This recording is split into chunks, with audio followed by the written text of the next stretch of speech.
Hi friends, ice cream తిన్నాడని చెప్పిన కదా, వచ్చి కూర్చున్నాడు. ఐస్ క్రీమ్ తినొచ్చి వాటర్ మొత్తం పారబోసుకున్నాడు. మీనా చెర్రీ ఐస్ క్రీమ్ ఏది? ఐస్ క్రీమ్ అయిపోయింది. ఇక చూడు, నాకు మళ్ళీ ఐస్ క్రీమ్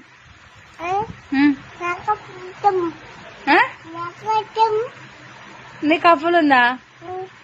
నాకు ఇయ్యవా ఐస్ క్రీమ్? ఎప్పుడు తెస్తావు? డాడీ వచ్చినాక డాడీకి చెప్తా నీ పేరు. నా ఐస్ క్రీమ్ మొత్తం తిన్నావని చెప్తా. చెప్పాలా? చెప్పాలా? చెప్పాలా? చెప్పాలా? నీకు నేను ఇష్టమా డాడీ ఇష్టమా?